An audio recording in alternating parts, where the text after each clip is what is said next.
E aí, gente? Oi, Oi, tá pessoal, me tudo bem? ouvindo? Tudo bom? E aí, beleza? É, Então, vamos começar. Para quem não me conhece, eu sou o Bruno. Estou representando a rede de jovens vivendo com HIV lá do estado do Amazonas, né? E eu estou aqui com o Vitor. Quer falar um pouquinho, Vitor? meu nome é Vitor, sou enfermeiro, mestre em saúde coletiva e recentemente nessa quarentena eu iniciei um canal no YouTube, né? Que a ideia é falar um pouco sobre esse processo da quarentena, dar um pouco das dicas assim do dia a dia, caso, por exemplo, precise sair de casa, de falar um pouco de máscaras e trazer um pouco de reflexões sobre temas ligados justamente a essa questão e ao Covid-19, né, que é o meu foco principal nesse momento, né. E estou com essa proposta e recebi o convite do Bruno e de toda a rede, me senti honrado, sou de Brasília, para quem não me conhece, e aí a gente está nessa live aí, né. Na verdade, eu ia falar que a gente, antes de pensar a live, né, a gente tinha uma ideia que era falar sobre esse assunto, né? Uhum. Principalmente porque é uma coisa que eu via, assim, eu não sei se outros meninos também viram isso, né? Mas, por exemplo, quando você ligava o Grindr aqui em Manaus, o que mais tinha era pessoas que estavam dispostas a furar a quarentena para ter encontros sexuais, né? Isso era uma coisa que eu fiquei, assim, um pouco assustado, né, de verdade. Porque a gente estava falando o tempo todo sobre quarentena, sobre ficar em casa, e a gente via pessoas que estavam morrendo, né? A gente viu, todo mundo viu, o Brasil inteiro viu, o mundo inteiro viu, na verdade, como Manaus sofreu com a questão do Covid, né? Com aqueles enterros em massa que estavam acontecendo. E ainda assim a gente via as pessoas aqui dispostas a sair de casa e ter encontros sexuais, assim, né? O que é uma coisa que, sem querer julgar e sem querer levantar aquela bandeira de moralista, né? De que você não pode sair para transar com quem você quiser. Claro que você pode, né? Mas observar a situação que está acontecendo e pensar se vale a pena fazer isso, né? E o número de pessoas que eu via me espantou muito. Por isso que eu falei com os meninos da rede, pensar assim, cara, por que a gente não fala sobre esse assunto? Né? Mas eu não quero falar sobre esse assunto de uma forma moralista, ditando regras. Eu quero só chegar com um diálogo mesmo, perguntar para as pessoas o que está acontecendo, gente. Por que vocês estão querendo sair para transar agora? Tanto momento que dá para fazer isso, né, com calma, e tantas outras coisas que a gente pode fazer, né, em vez de sair para transar, né? Tem tantas outras coisas que a gente pode fazer para aliviar nosso tesão. Por que a gente está fazendo isso agora? Né? Uhum. E daí, tendo essa ideia, a gente começou a pensar a live, e uma das coisas que a gente fez antes de criar essa live foi fazer umas perguntas, né, para a galera, para todo mundo que a gente conhecia, sobre o que eles entendiam de Covid, se eles tinham alguma dúvida da relação do Covid com HIV, né? E a gente recebeu algumas perguntas, e eu queria começar falando sobre algumas dessas perguntas contigo, Vitor, para a gente poder ajudar a galera também que está assistindo a entender um pouco mais e se situar, assim. Uhum. Por isso eu queria te perguntar, começar do básico, né? Vamos falar um pouquinho sobre o que é o Covid, né? O que é, de É, onde que veio, por que ele está aí, por que ele está se espalhando tão rápido. Será que tu pode dar uma ajuda pra gente com isso? não, beleza. Vamos lá. O que é o Covid? Antes de falar do Covid, vamos falar um pouco sobre o coronavírus, né? Mas não é a mesma coisa? É, provavelmente as pessoas acham que é, a gente muitas vezes na nossa fala, né? E aí isso me coloco também como exemplo, a gente usa como similares, mas na verdade coronavírus são um tipo específico de vírus, né? Que tem vários outros subtipos. E agora, com o Covid, são 7 tipos específicos que infectam humanos, né? E outros mamíferos também. E o Covid-19 tá nessa lista, assim como, por exemplo, o vírus da SARS, que seria o SARS-CoV-1, né? E aí agora o Covid é o SARS-CoV-2, né? Na época que se descobriu a SARS, não imaginavam que ele ia ter um primo, um irmão, né? Um parente dele. Então o nome, teoricamente, é muito similar, assim, né? E também tem um vírus da MERS, que foi bem conhecido aí, que a gente teve no mundo, né, já teve um problema com esses outros 2 vírus antes, né? E agora a gente tem o Covid-19, que a origem dele, até onde a gente conhece, foi na China, em uma feira de pescados em Wuhan, né, na cidade de Wuhan. E aí uma reflexão que eu sempre gosto de colocar, assim, principalmente eu coloquei no meu canal, o vírus ele começou provavelmente em um lugar extremamente insalubre, por conta também, entre outras coisas, de uma desigualdade social muito intensa, né? A gente sabe que muitas vezes uma feira de pescados, a gente já imagina que esses processos de higienização, eles não são os mais adequados, né? Ou seja, são lugares que vírus gostam de se propagar. E é um vírus que ele passou a infectar muitas pessoas, né? Os principais sintomas são sintomas, assim, muito genéricos: febre, tosse e coriza ou fadiga muscular, né? Que seria também você estar ali cansado. E a partir disso ele foi se espalhando. Ele foi se espalhando e chegou a um certo ponto que na China havia tantas pessoas internadas que você não tinha onde internar mais gente caso precisasse, né?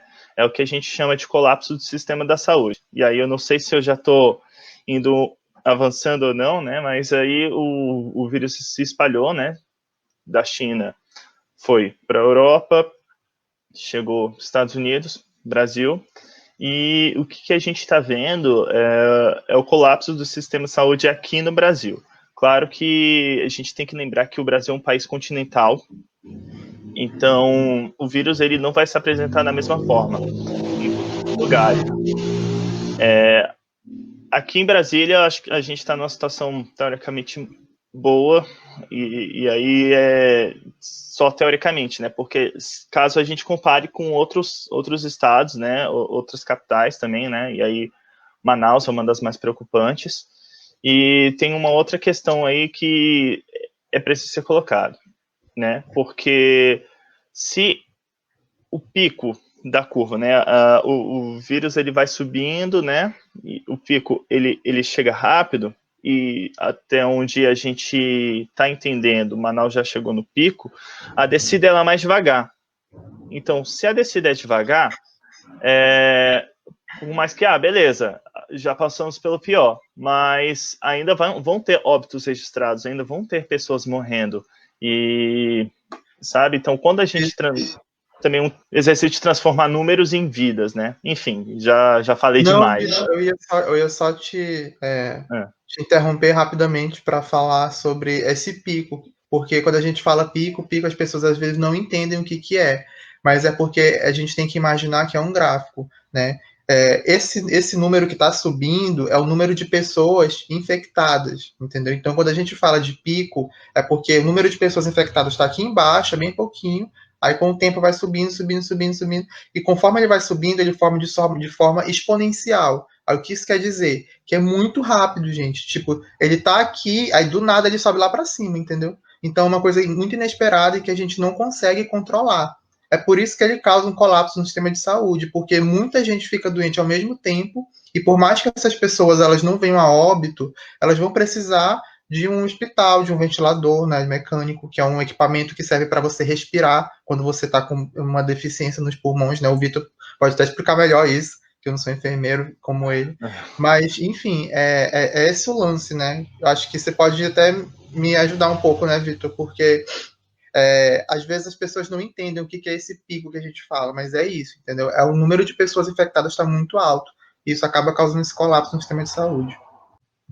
Não, só dizer isso, porque a gente também tem que pensar em dois gráficos, né? Já que você falou do gráfico de pessoas infectadas, que seria o gráfico de pessoas infectadas e o gráfico de óbitos, né? E, assim, uma pessoa infectada numa UTI, né, que requer cuidados complexos, ela não vai, assim, sair da UTI, entrar e sair de um dia para o outro. Ela vai demorar, assim, mais ou menos, sei lá, 15 dias, um mês, eu não sei exatamente qual está sendo a média, né, em relação ao Covid, mas você tem um tempo aí muito, muito significativo, né? E aí você pensa, num dia tem uma pessoa infectada na cidade, no outro dia tem 2, no outro dia tem 4, aí de 4 vai para 16. E assim vai subindo, né? E aí 16 vezes 16 já tem que fazer a conta e já sou de humanas, né? Mas então você vai perdendo esse controle. E aí o que acontece? Mas isso não é problema meu. Pô, beleza, a princípio talvez não seja, mas aí vai que você precisa do hospital porque você foi atropelado, porque você está com dengue, porque você está com uma outra questão. E aí, talvez por conta dessa hiperlotação do sistema de saúde, né, o que a gente chama do colapso do sistema de saúde, a gente não vai ter vaga para você, né? E aí, rapidinho, a gente acaba entrando numa outra questão, que é o que afeta as pessoas vivendo com HIV agora. Porque a gente estava até conversando, né, Vitor? Antes de fazer a live, a gente teve um papo e tal, juntos, e a gente estava reunindo informações sobre o Covid para falar para vocês, né? E a gente encontrou bem pouca coisa relacionando o Covid com HIV, dizendo assim que pessoas com HIV têm uma tendência maior a ter o Covid ou vice-versa, né? A gente não tem como comprovar isso cientificamente. O Vitor pode até falar mais sobre isso também, que a gente encontrou muito poucos estudos, né, Vitor, falando sobre isso. Mas uma coisa que a gente sabe que vai afetar as pessoas vivendo com HIV é a questão da distribuição de medicamento e a questão de acesso à saúde.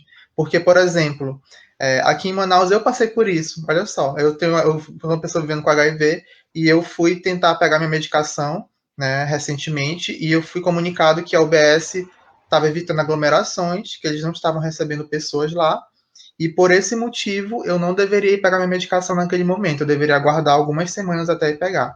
Aí ela ainda falou para mim assim: se você tiver muito sem remédio, se você tiver quase no fim da sua medicação, você pode vir que eu dou um jeito de pegar para você e tal. Mas infelizmente não tem como agora, né? E aí eu acho melhor você esperar mais, porque aí depois você vai conseguir. E tem uma outra questão ainda.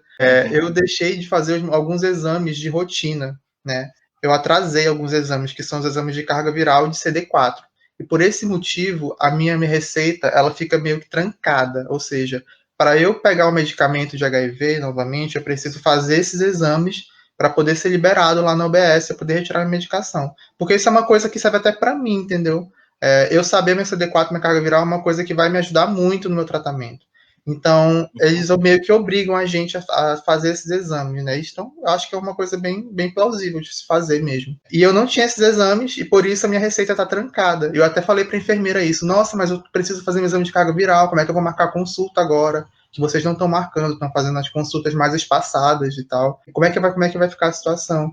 Aí ela disse que, excepcionalmente, nesse caso, eu conseguiria pegar minha medicação, né? Mesmo que eu não tivesse com esses exames em dia, né? Mas mesmo assim, fica de aviso para a galera que vive com HIV, que é da rede: gente, não atrasem os exames, que isso prejudica muito a nossa vida, né? Não negligencie a saúde de vocês, né? Cuidem direitinho e estejam sempre com esses exames em dia para não passar por esse tipo de coisa. Tem alguma coisa para comentar, Vitor, a respeito? Na verdade, eu tenho muita coisa para falar sobre isso. Eu vou começar pela última. E eu vou tentar também fazer esse exercício de ser sintético, coisa que vocês estão percebendo aí que não é o meu usual. Como profissional de saúde, eu tenho que aplaudir a atitude dessa enfermeira, a sensibilidade dessa enfermeira, né, em relação a você. Agora, o que eu te questiono e me questiono, né, e eu acho que você não vai ter resposta, se isso foi uma conduta da enfermeira, da profissional, foi uma conduta que a OBS estipulou, ou foi uma política de Estado, ou foi uma política federal, uma recomendação que veio ali do Ministério da Saúde para, sabe, aonde que essa recomendação ela se insere numa linha de cuidado.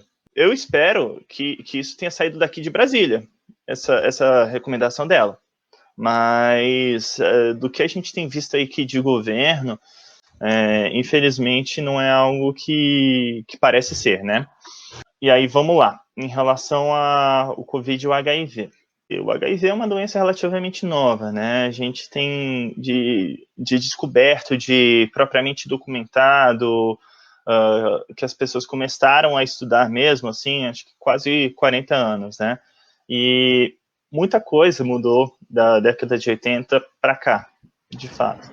Mas ainda tem muita coisa que a gente precisa saber, como, por exemplo, uma cura taxativa a gente ainda não tem, né? Mas a gente tem tratamento, a gente tem milhões de opções aí para a gente poder realizar a nossa prevenção, né? E a gente tem o tratamento como forma de prevenção também, que é algo extraordinário. Então, assim, a gente teve muito avanço nesses 40 anos, né? E o avanço da tecnologia nos proporciona isso. Pegando o Covid. O Covid, ele tem, o quê? De descoberto 5 meses. É muito pouco tempo para a gente saber das coisas. E, às vezes, claro que a gente tem alguns poucos estudos correlacionando a Covid-19 e HIV, mas são poucos estudos, são pequenos, não são significativos, ou seja, não é um estudo assim, cara, essa experiência aqui deu certo, então eu não posso dizer que é uma regra geral. Se esse caso vale para todo mundo. Não é assim, né? Claro que pequenos estudos são animadores, mas pequenos estudos também podem nos iludir, assim. Então, às vezes o tempo da ciência e da ciência séria, ela não é o tempo das nossas angústias, né? Das nossas dúvidas, dos nossos medos, né? E o vírus, ele não espera pela ciência também. O vírus, ele tem um tempo que é completamente diferente. E aí, falando do pouco que a gente já tem. Por que eu fiz questão de falar tanto da SARS e da MERS? Porque quando houveram essas doenças, houve poucos estudos tentando associar as duas, tanto a SARS contra o HIV e a MERS com o HIV. Foram dados animadores a princípios, mas ainda não é extrapolável. A gente ainda não pode dizer que é uma via de regra. Mas o que a gente tem? Uma pessoa com uma elevada carga viral e um baixo CD4, ele já vai estar vulnerável a milhares de outras coisas. Não existe uma relação disso direta, não existe que a gente conheça, tá?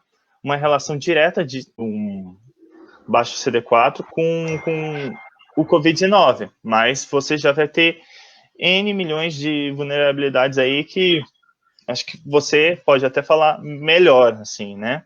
E a gente tem muito a vulnerabilidade do HIV com o Covid relacionado ao envelhecimento e todas as questões que o envelhecimento provoca. Então, assim, o aparecimento de doenças cardiovasculares, doenças renais, doenças pulmonares, diabetes, pode entrar também em hábitos de vida, né?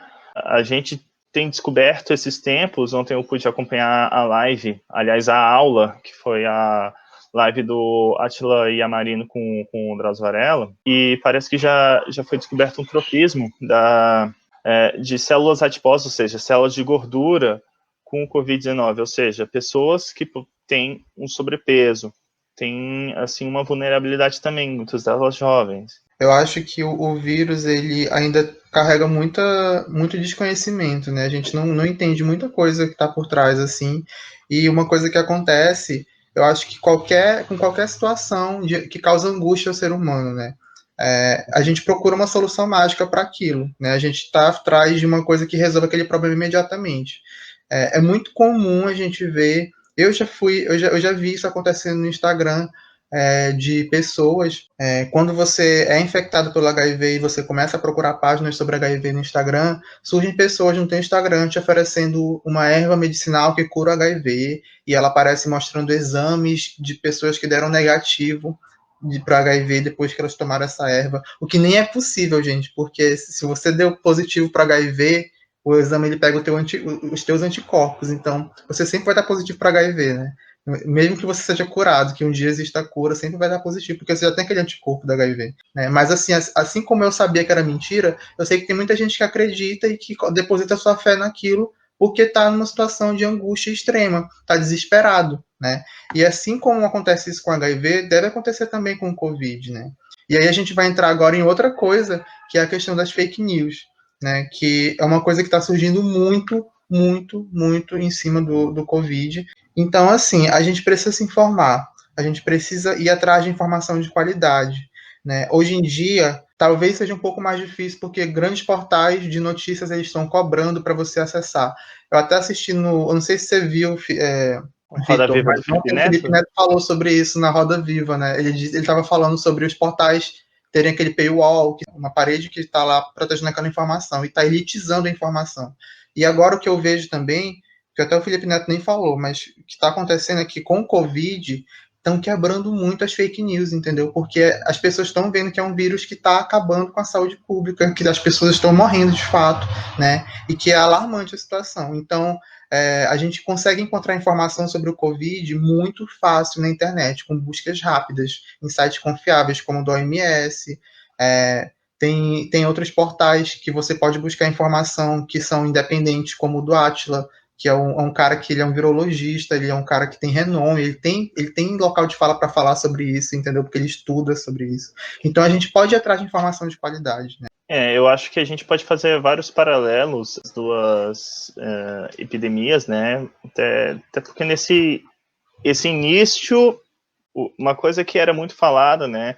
Em relação ao HIV é o medo no início, assim, que não se sabia muita coisa e que se falava milhões de bobagens, né? Sendo muito sincero. E esse fenômeno também acontece com o Covid, claro que cada um da sua forma, né? Não é bem uma fake news, né? Mas é uma guerra de narrativas. Aí porque você tem essa narrativa econômica que as pessoas vão morrer de fome se a economia parar. Pô, mas você agora está se portando com fome e as pessoas sempre tiveram necessidade de fome, de saneamento básico, de várias outras questões relacionadas à dignidade humana. E por que agora você está simplificando tudo na fome, sabe? Então, assim, além das fake news, aí as fake news também entram nisso, existe uma guerra de narrativas. E aí, muito disso porque se tem politizado muito essa epidemia, né? Infelizmente, a gente está vendo isso. Vitor, é interessante tu falar dessa questão das narrativas que existem, né? Porque também existem narrativas em torno do HIV, que a gente sabe que existe. Por exemplo, Uhum. quando a gente fala da PrEP, né? Muita gente é contra a PrEP porque diz que a PrEP é uma forma de você estimular a putaria, entre aspas, né? É uma forma de você. O governo vai gastar dinheiro com pessoas que só estão transando sem camisinha, né? Que elas estão buscando um prazer ali, né? Que não tem nada a ver, que elas têm que usar camisinha, né? E dizendo que a PrEP ela não protege de todas as ISTs, então por isso ela não é adequada. Mas quando a gente para olhar, né? A PrEP ela é um investimento em saúde. Você está gastando um dinheiro agora para você não ter que gastar um dinheirão lá na frente com remédio de HIV. Né? Então, assim, a PrEP é um investimento, é uma coisa que faz fazer bem para o país a longo prazo. E é a mesma coisa que acontece com o Covid. Quando a gente fala de melhorar a saúde pública, isso vai trazer esse é um investimento que a gente está fazendo no país, gente. Isso é um investimento porque a gente está protegendo a nossa classe trabalhadora, que é quem produz as coisas aqui, é quem gera as riquezas do país. Então, se a gente não proteger essas pessoas, a gente não vai gerar riqueza, nosso país vai empobrecer mais do que já está, né? Com esse governo que está aí, que está desvalorizando tudo que a gente produz. Então, é uma coisa muito, muito delicada a gente ser crítico com essas narrativas, né? A gente saber interpretar o que está querendo ser dito por trás daquelas palavras ali, né?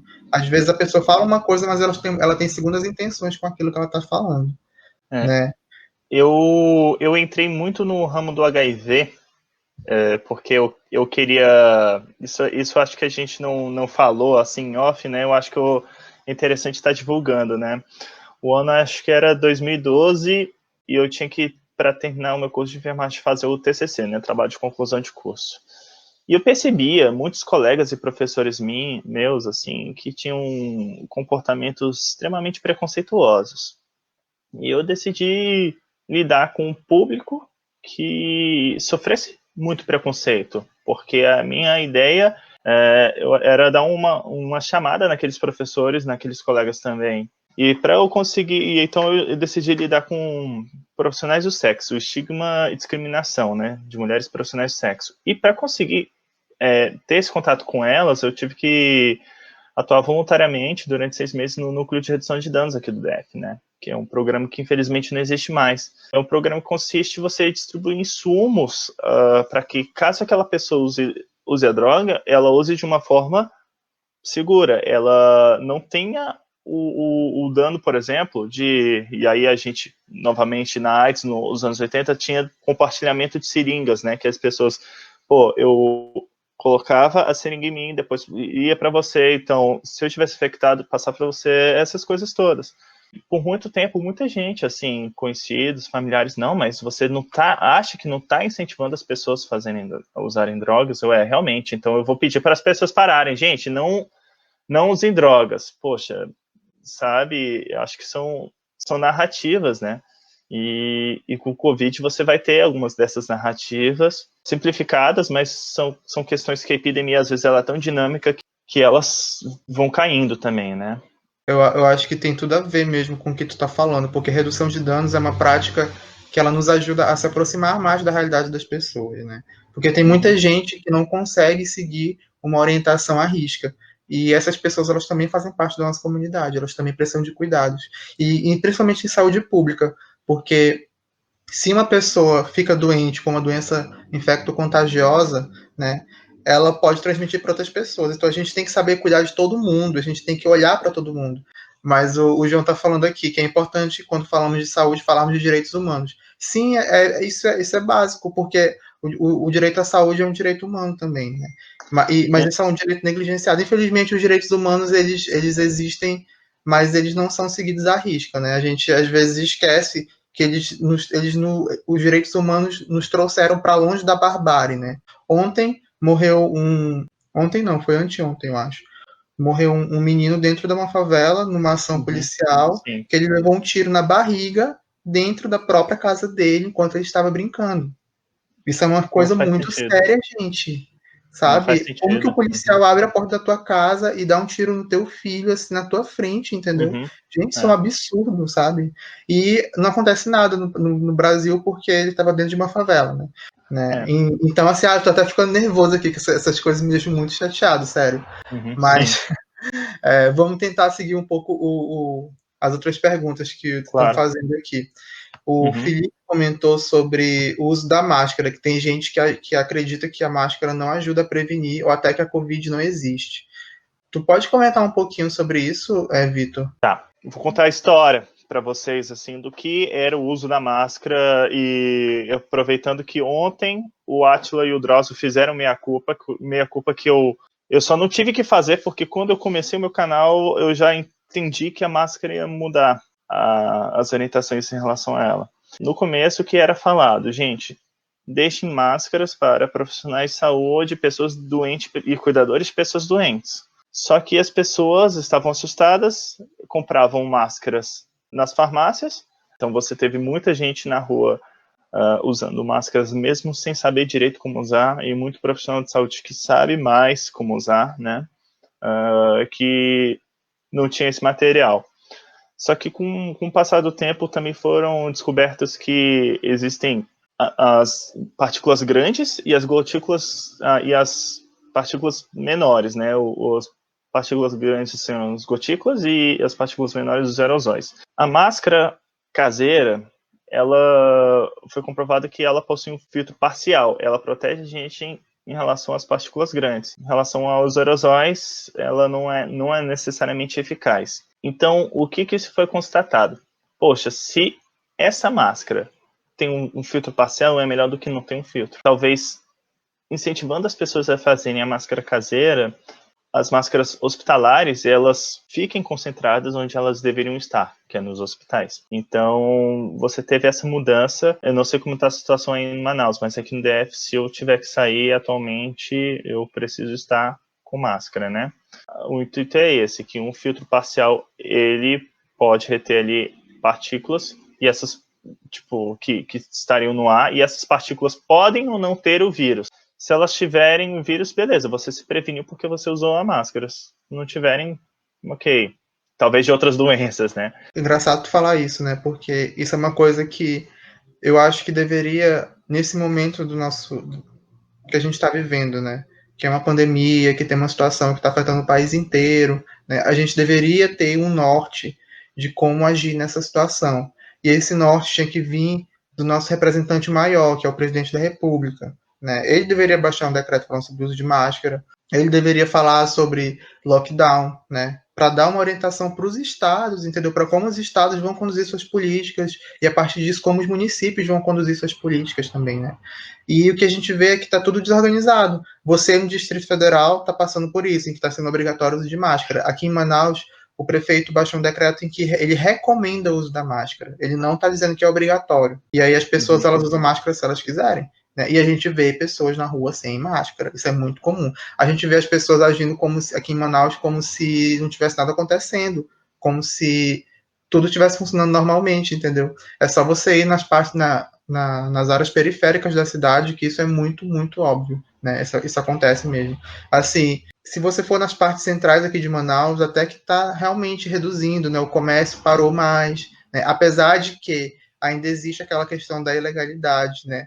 Tem muitos comércios que fecharam por conta do decreto que fecha os comércios, mas que se você chegar lá na porta e falar com a pessoa, ei, será que eu consigo comprar alguma coisa e tal? Você consegue, entendeu? Porque está funcionando Uhum. nesse esquema, né? E a gente sabe que não era para ser assim. Poderia criar uma estratégia, por exemplo, de manter esse comércio aberto, mas online, sabe? É claro que a gente sabe que você precisa trabalhar, o comerciante precisa trabalhar, porque muitas vezes o comerciante trabalha para pegar um lucro para a semana ou para aquele mesmo dia.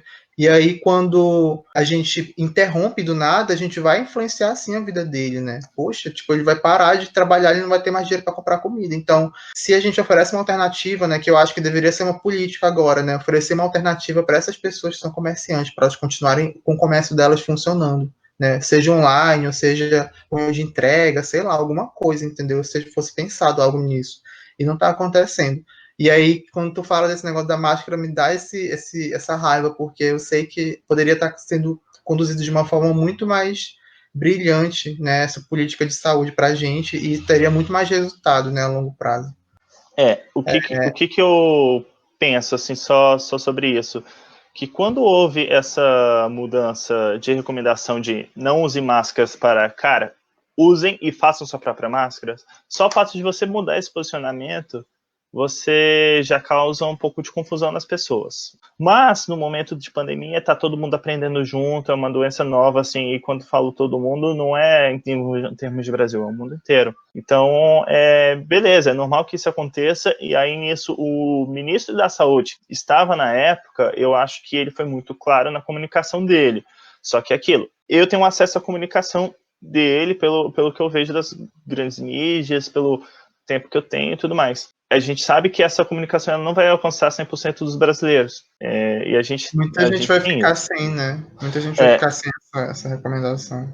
E aí tem uma coisa que aí foi falado na live de ontem, e eu penso também que faltou uma articulação entre os setores mesmo, né? O setor econômico, o setor de saúde, cara, para a gente conseguir esse benefício o auxílio, né, dos R$ 600, foi quase um parto. Quer dizer, aí vira um outro problema, porque você cria filas quilométricas, porque as pessoas não têm acesso à tecnologia, né, direito. Beleza, a gente sabe que algumas coisas são desorganizadas, assim, mas não teve assim um gabinete de crise, assim, uma articulação entre os setores. Ou se teve, foi Sim. muito mal feita. E uma outra coisa que eu até esqueci de comentar sobre a máscara é uma Uhum. política que ela não está sendo implantada assim de forma pública mesmo, sabe? Porque a máscara é importante, todo mundo sabe que é importante, mas, por exemplo, uma amiga minha que ela é de uma etnia indígena e ela tem contato com o pessoal que são índios de área urbana aqui de Manaus, ela estava me falando, ela mandou uma mensagem para mim, que foi aquelas mensagens de corrente e tal, pedindo doações para confeccionar máscaras para esse pessoal, para esses indígenas, porque eles não tinham máscara e eles não tinham como fazer, como comprar, porque não tinha dinheiro, entendeu? E a gente Uhum. sabe que os indígenas aí já vivem uma situação assim de negligência total, né, de apagamento, eu não digo nem negligência, mas é uma necropolítica mesmo, né, de Uhum. ceifar os territórios indígenas, de ceifar as vidas indígenas, né? Então, isso é mais um sintoma dessa política, na verdade, né? Tipo, não tem máscara pro pessoal andar na rua, para ir no supermercado, para, sabe, fazer coisas básicas. E aí a gente vê mais uma vez o vírus se espalhando, né? Então, é uma coisa muito delicada. A questão é, Bruno, é que a gente não tem uma estratégia coordenada. A partir do momento que o Bolsonaro falou, os governadores fazem do jeito que eles quiserem, então, assim, tá uma coisa anárquica. E aí, uma coisa que aconteceu, é engraçado porque eu tenho batido muito nas minhas conversas informais no governo aqui de Brasília, mas tem algumas coisas muito acertadas que eu acho que eles fizeram, por exemplo, em relação ao uso da máscara, né? Porque quando a gente fala para as pessoas, façam máscaras caseiras, você, beleza, dá uma solução, mas você cria um outro problema, que tem gente que não tem condição de fazer ou de comprar máscara caseira. Então, o que foi feito? Uma semana, assim, o governo falou, a partir de amanhã vai multar quem estiver sem máscara na rua. E aí o governador voltou atrás e falou, cara, a gente não vai multar, a gente vai educar as pessoas e distribuir máscara para as pessoas que estiverem sem máscara na rua, sabe? Então, assim, você teve uma semana para você fazer essa adaptação, né? Eu achei acertado, extremamente acertado, sensato, sensível com o momento, só que é aquilo, foi uma coisa do DF que não é tipo um A gente acordo. precisa de uma liderança, né? É esse o problema. A gente não tem liderança.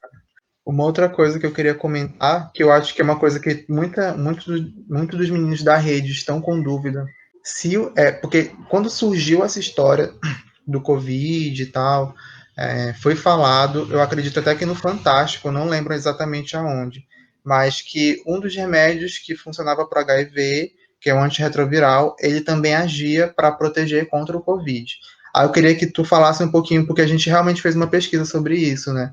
Eu queria que tu falasse um pouquinho sobre isso, Vitor. Existem estudos, de fato, feitos, que as pessoas fizeram, estão sendo feitos em relação a antirretrovirais. Esses estudos ainda foram pequenos estudos e não necessariamente com população vivendo com HIV. Muitas vezes eles pegaram esses antirretrovirais e colocaram como terapia complementar, né, a pessoas que já estão em tratamento. Então, assim, ainda está em fase inicial. A gente não pode dizer que existe ou não existe, seria até uma irresponsabilidade minha colocar isso assim. Mas se tem essa ideia, assim como se tem testado antes outros tipos de antirretroviral, por exemplo, um antirretroviral do Ebola, né, está sendo testado, e mais diversas outras alternativas. Só que o teste dessas drogas, desses remédios, elas também demandam tempo, né? Então é importante a gente estar colocando isso. Eu acho também que muita gente acaba entrando meio que nesse loop de que, falaram que o remédio do HIV protege, então eu vou ser meio negligente com a minha proteção e tal. Mas a gente não pode ser assim, né? É mais uma vez aquele papo que a gente já comentou aqui, que é uma solução mágica. Gente, não é assim. Não é assim que se faz ciência, não é assim que a gente obtém respostas para as coisas. Isso vem depois de muito estudo, depois de muito trabalho, né? Então, tentar prestar atenção nisso, né? Inclusive, tu até comentou, né, que tem antirretrovirais que são do Ebola, né, que você disse também que estão sendo usados, né? Então, assim, tem que se procurar de todo lado mesmo, né, Vitor? Porque eu acho que muitas vezes a gente, né, pensa muito em HIV e quando escuta antirretroviral você pensa, opa, são os meus remédios, né? E às vezes não são. Então tem que procurar de todo lado. Uma coisa que eu até falei para algumas pessoas hoje, assim, eu não tenho nada contra, por exemplo, cloroquina. Eu torço para que a cloroquina dê certo. Eu torço mesmo, porque que seja uma solução, mas que essa solução ela venha com respaldo científico. Ela não seja assim dado por uma pessoa que tipo não tem uma formação prévia na saúde dessa forma vertical, né? Outra coisa, a gente não sabe quais são os efeitos também do Covid a longo prazo. Até porque a gente não teve um longo prazo para a gente estudar. A gente não sabe se de repente alguém que não manifesta pode vir no futuro ter outra coisa, sabe? Então são questões aí que a gente tem que pensar em cima e raciocinar em cima disso. Agora eu acho que a gente tem que entrar num assunto que é bem delicado e Adoro. que muita gente considera controverso, que muita gente não quer falar sobre, mas é uma coisa que está acontecendo, como eu falei no início da live, né? Que foi a provocação inicial para que eu tivesse essa ideia junto com os meninos da rede, que é sobre sexo e comportamento sexual nesse período de quarentena. Né? A gente sabe que, como eu te falei, as gays abrem o Grindr, né, em Manaus, agora, tipo, dia 19 de maio. Se você abrir o Grindr aqui perto de casa, você consegue encontrar rapidamente alguém para ter um engajamento sexual ali na hora, entendeu? E a pessoa não vai te questionar se você tem Covid, a pessoa não vai te questionar se você está se protegendo, se você está se expondo, né? Ela não vai querer saber de nada, só vai querer saber é, se você é ativo ou passivo, qual o tamanho do pinto, essas coisas básicas que os gays sempre perguntam no Grindr. Né? Por isso que eu tô querendo, tipo, fazer essa live. Eu quero que tu, já que tu tá com essa ideia do canal, né, que você tá falando sobre a quarentena, eu queria que tu tentasse pensar com a gente estratégias que a gente pode ter nessas situações, né? E até assim, não para dizer que tá errado ou não, né? Até pensar assim, poxa, uma redução de danos que eu possa ter se eu quiser encontrar alguém rapidinho, eu não vou me aguentar, meu namorado, tô com muita saudade, eu preciso encontrar alguém. Como é que a gente faz, Vitor? Tem alguma solução para isso? Solução mágica a gente não tem, né? Vamos lá. O que eu tento fazer uma comparação aqui bem interessante. O que a gente tem se tratando de trânsito? Se beber, não dirija, entre outros vários comportamentos que a gente que são incentivados, né, por campanhas educativas e às vezes por métodos punitivos, né, como multa, por exemplo. E aí, quando eu falo de trânsito, é muito interessante, porque, como eu te falei, eu fui criado na lógica da redução de danos para álcool e outras drogas. Então, eu sempre tentava, como enfermeiro tento, considerar esse cenário. Cara, o que a gente pode fazer para reduzir esse comportamento seu? Eu posso beber um pouquinho, eu posso só sair da velocidade um pouquinho, eu posso só, sei lá, dar um cavalinho de pau e nada mais do que isso? Na verdade, eu não posso, né? Porque beber um pouquinho e ter um acidente pode ser um acidente fatal, sabe? E aí que não envolve só você, envolve também outras pessoas. Então, normalmente essa analogia que eu tento fazer quando as pessoas me perguntam sobre furar a quarentena. Eu acho que você só precisa ter o azar de uma vez encontrar alguém que tenha, ou às vezes o vírus está no ar e você pega, alguma coisa assim. Você só precisa de uma vez para isso, só precisa de uma oportunidade, sabe? Às vezes tem pessoas aí que estão fazendo milhões de festas e não se infectam, não sabem, mas tem um grande exemplo da Joana, que fez a festa dela com os amigos dela. A Joana tem 26 anos, e ela foi no supermercado e cruzou com a Dona Francisca. A Dona Francisca tem 86 anos. 3 dias depois, a Dona Francisca teve complicações respiratórias e veio a óbito. E assim, a Joana não soube do que aconteceu. A gente tem que trabalhar muito nessa questão. A gente só precisa de uma oportunidade para se infectar e talvez infectar as outras pessoas. Complementar? Eu ia só te mandar as perguntas que estão fazendo aqui. Olha só, o Fran tá falando que é só passar álcool no Edi e na neca do boy, que fica tudo bem. E aí, Vitor, tu concorda com isso? Olha, não. Passar o álcool no Edi, assim, você vai ter uma reação que não vai ser muito legal, assim, sabe? Imagina, essa aqui é Você doida. um pouco parecido com comer pimenta em excesso, né? Então, Pelo amor de Deus. E uma coisa que eu queria te falar, Vitor, é porque recentemente aqui em Manaus teve um perfil no Grindr que ele fez, o Felipe até comentou aqui, que ele fez um perfil que era chamando as pessoas para fazer sexo sem camisinha, que é o bareback, né? E falando do Covid ainda. Eu achei aquilo assim, gente, que coisa. Eu não sei nem o que pensar, entendeu, a respeito disso, porque é uma coisa muito louca, assim, a pessoa ela tá disposta a se infectar com HIV, com ISTs, né, sífilis, HPV, várias outras ISTs que você tem quando você transa sem camisinha, e ainda por cima o Covid. Então, assim, eu acredito, eu penso assim comigo que lá no fundo essa pessoa ela não tem muito amor à vida, né? Talvez ela precise entender um pouco mais, aprofundar. Eu não sei o que tu pensa, mas tem como a gente criar uma estratégia de redução de danos, assim, se a gente quer mesmo fazer esse tipo de coisa, né? Pra eu gente só, se expor, mas talvez evitar alguma coisa ou não. só vou pedir para você definir pra gente aí, porque você vai definir melhor que eu, o que é o bareback, né? Porque minha mãe tá assistindo e, tipo, outras pessoas também que às vezes não conhecem Sim, esses sim. termos, né? Sim, sim. Gente, para quem não sabe, bareback é um termo usado para sexo sem camisinha, sem preservativo, entendeu? Uhum. Então, quando as pessoas. Tem gente que prefere esse tipo de sexo, tem gente que não gosta de transar com camisinha. Então, eles falam em sexo bareback, que é um sexo sem camisinha. E tem gente que às vezes que também não consegue, né? Eu entendo, o Bruno, que alguns comportamentos, assim, tem sempre a questão do que é proibido, é mais gostoso, daquilo que é tabu, dá mais tesão, né? A gente tem sempre essas questões que são muito fortes, né? Mas eu acho que existe algum sofrimento psíquico nessas pessoas. E o que a gente tem em relação a sexo? Outro dia eu vi uma reportagem muito interessante sobre essa carência que muitas vezes ela acontece na quarentena, né? Nesse período de distanciamento aí que a gente está vivendo. As pessoas já ficaram mais tempo do que 2 meses sem transar. Mas não é só a questão do sexo, é o sexo e o afeto, né? É o conversar depois. Então, assim, às vezes eu acho que essa carência sexual, ela pode ser resolvida através de masturbação, sexo virtual e várias outras coisas. Se eu não me engano, tem países que recomendaram isso até. Carência virtual, acho que essa tecnologia ela também pode ser empregada para a gente tentar suprir isso de alguma forma, né? As videochamadas de grupo. Claro que não é a mesma coisa da gente estar vendo as pessoas, mas é algo que a gente alivia, a gente se sente um pouco mais próximo, é algo que dá pra gente fazer.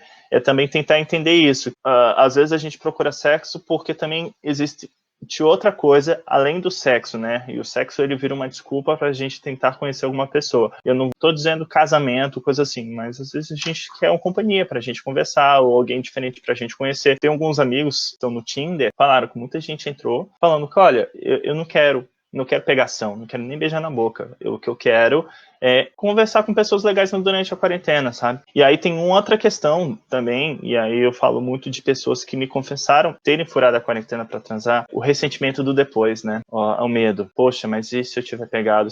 Porque todo mundo, todas essas precauções. Cara, a partir do momento que beija na boca, troca fluidos, né? Não tem isso. Então, e se a pessoa pega, e se a pessoa transmite pra Dona Francisca do supermercado ou da farmácia, porque a gente vai precisar sair para esses lugares também, infelizmente. Então, eu acho que esse remorso pode vir a ser uma grande consequência das pessoas que têm furado a quarentena. Então, eu acho que a gente tem que pensar mais ou menos por aí. O que falta que a gente não vê? Assim, eu não sou um especialista em redução de danos tipo, eu também não sou formado, sou estudante de psicologia, mas da minha observação, assim, o que eu vejo na nossa comunidade LGBT, principalmente a comunidade gay em específico, é que a galera sempre foi relegada esse direito, sempre foi negado esse direito ao sexo. A gente sempre teve isso como um tabu para a gente, né? Até para muitas pessoas saírem do armário e para elas se entenderem enquanto gay, entenderem o seu desejo, né, por outro homem, eles passavam por um sofrimento muito grande, entendeu? Então, a partir do momento que eles escancaram, que eles saem desse armário, que eles se deparam com essa liberdade, né, de poder ficar com outra pessoa, aquilo é uma coisa que toma grandes proporções para aquela pessoa, entendeu? Então ela acaba tendo um desejo exacerbado, às vezes exagerado, né? E que ela não mede consequências para atingir esse desejo, para satisfazer esse desejo. Então eu acho que vai mais ou menos por aí, entendeu? Por isso que a gente vê tanto gay em banheirão, fazendo banheirão, tanto gay fazendo sexo na rua ou fazendo esse tipo de coisa. Eu não estou dizendo que isso é um comportamento típico de gay, porque tem muito hétero que faz isso também, mas estou dizendo que por conta das violências que nós sofremos por sermos gays, a gente acaba sendo mais suscetível a esse tipo de comportamento, que eu também acho que é uma violência que a gente faz com a gente mesmo, às vezes, né? Porque a gente se coloca em situações de risco para conseguir esse sexo, como é o caso do Covid agora. O João estava falando aqui, será que isso tudo está ligado à ansiedade? Porque apesar de tudo está ligado à saúde mental. Sim, João, eu concordo com você. Eu acho que pode estar ligado à ansiedade, sim. Inclusive tem pessoas que têm compulsão por sexo, isso é muito comum. Né? Tem pessoas que não conseguem lidar com o desejo, elas precisam tomar bloqueadores, que são remédios que inibem o desejo sexual. Então, sim, eu acho que o João tem razão também. O Fran falou aqui, eu acho que o isolamento deixa as pessoas mais ansiosas e a masturbação e sexo faz eles meio que esquecer o Covid, sei lá. Concordo, Fran. Eu acho que a gente está passando por uma situação de estresse total. A quarentena não é fácil de lidar, não é uma coisa que é fácil de entrar na nossa cabeça, de que a gente não pode sair de casa. Isso causa um sofrimento, sim. E o sexo é uma forma de se alienar desse sofrimento, né? Então, sim, eu concordo com o Fran. Também acho. Não sei o que você pensa. Se quiser comentar alguma coisa, tá, Vitor, do que eu tô falando, Por favor, pode me interromper. O Felipe Medeiros ele falou aqui: eu vi no combate ao coronavírus na Globo sobre isso, e o psiquiatra falou que esse comportamento é muito difícil ser um aspecto de saúde mental, que era mais um aspecto de maldade mesmo. Aí eu acho assim que quando a gente fala de patologia, a gente não pode misturar com esse lance de bom e mal. Mas, assim, eu concordo que não tem a ver com psicopatologia, isso é uma coisa de personalidade. A pessoa, ela acredita nisso, então ela está com plena capacidade de pensar, as capacidades cognitivas dela estão ok, ela não está alucinando, ela não está delirando, é maior de idade, vacinado, então ele tem capacidade de tomar a decisão que ele acha mais coerente. Agora, as consequências dessa decisão que ele está tomando, né, aí a gente vai ter que lidar mais na frente. Eu acho que a gente tem que fazer esse esforço grande, assim, para não fazer uma análise maniqueísta das coisas, né, o bem contra o mal. Entender que tipo de questões estão envolvidas em comportamento de risco para si, para os outros, assim, né? Sim, Vitor, uma outra coisa que eu não sei se tu chegou a ver também, mas na internet tem muitos vídeos de pessoas que são meio que influenciadores, assim, são pessoas que têm uma certa notoriedade nas redes sociais, e eram pessoas que eram, por exemplo, a favor do Bolsonaro e tal, e elas tinham essa ideia de que, o Covid não é essa coisa que estão falando, o Covid é uma coisa banal, você pode sair de casa sim, a quarentena é um papo da esquerda, e todos esses papinhos que a gente já conhece. E essas pessoas gravavam vídeos saindo de casa e depois de um tempo elas gravavam outros vídeos doentes e falando para as pessoas não saírem de casa, entendeu? O que é bizarro, o que é bizarro.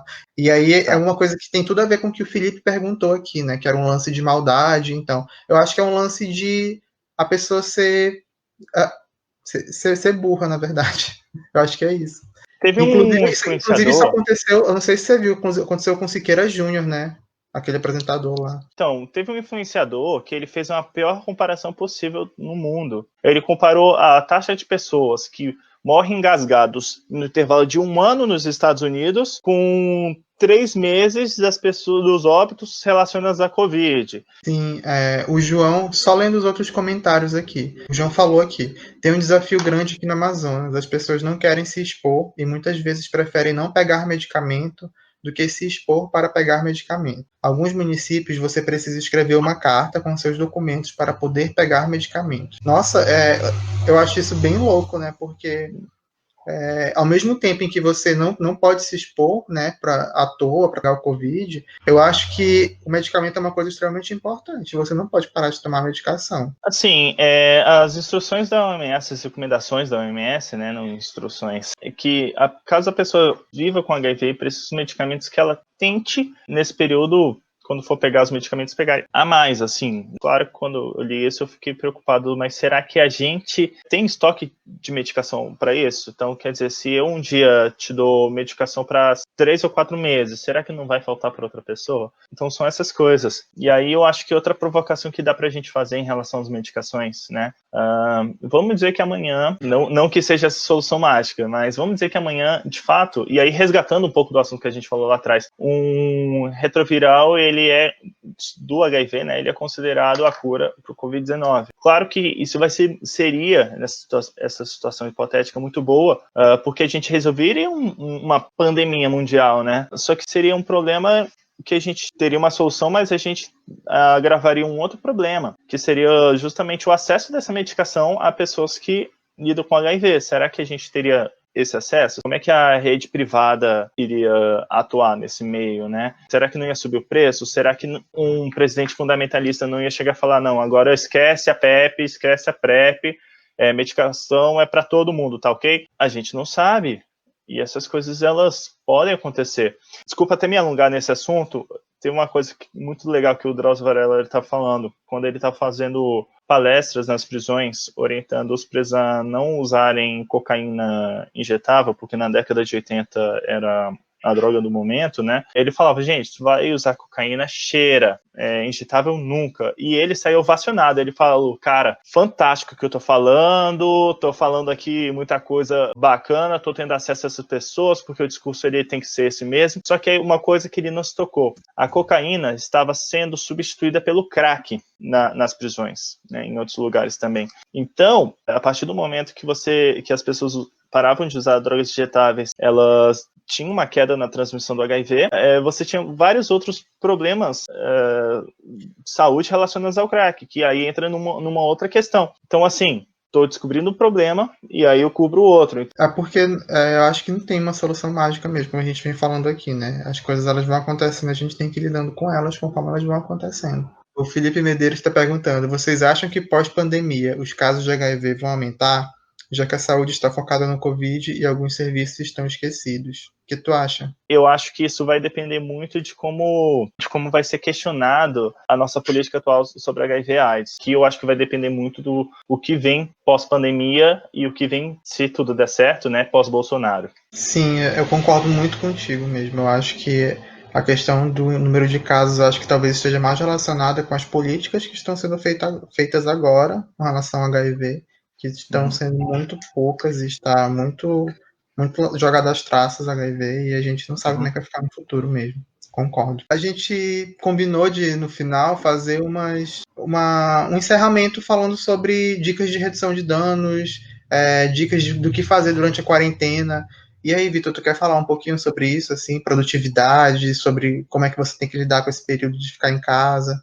Eu acredito que é um período muito bom para as pessoas, às vezes, elas não se cobrarem tanto em relação a ser produtivo, porque eu mesmo tem dia que eu penso, poxa, tudo que eu preciso é sair de casa para ir para a biblioteca estudar. E eu não posso fazer isso, obviamente, né? São questões que eu tenho e que todo mundo tem. Eu acho que é tirar um tempo para você mesmo, para se conhecer, para ter novos contatos. Às vezes eu acho que muitas dessas pessoas aí, né, que estão furando a quarentena, às vezes é muita questão de, às vezes, tentar, em vez de buscar um companheiro para transar, buscar um amigo no meio disso, conversar mesmo, conhecer novas pessoas, tirar o tempo, às vezes, para ler uma coisa que você nunca se veria lendo, ou às vezes tentar alguma coisa que você nunca se viu fazendo, né? Claro, na medida do possível. Então eu acho que é mais ou menos por aí, assim. Sim. Fala mais um pouquinho pra gente finalizar sobre o teu canal. O que tipo de conteúdo você tá postando lá? O que as pessoas podem esperar de encontrar lá?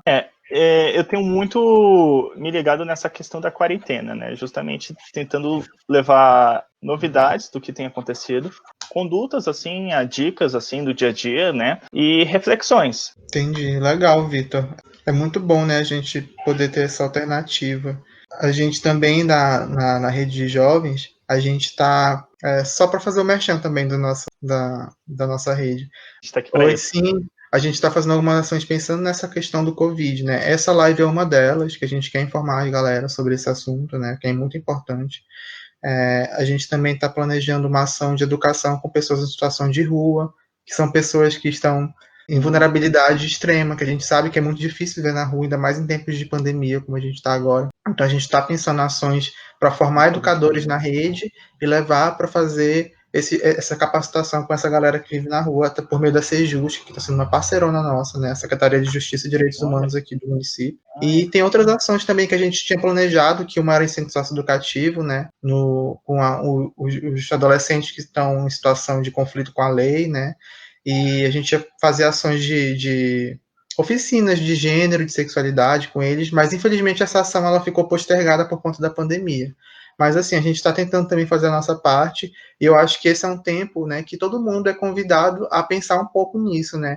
A pensar outras coisas que você pode fazer. A rede ela não é a minha profissão, não é o que eu levo assim como norte da minha vida, mas é uma coisa que eu gosto muito de me dedicar, porque é algo que eu vejo dando retorno muito na minha cara, assim, então é muito legal também participar. Eu acho que todo mundo deveria pensar em coisas assim agora, nesse período, né? Quem tem oportunidade, quem tem esse privilégio, né? Como a gente tem.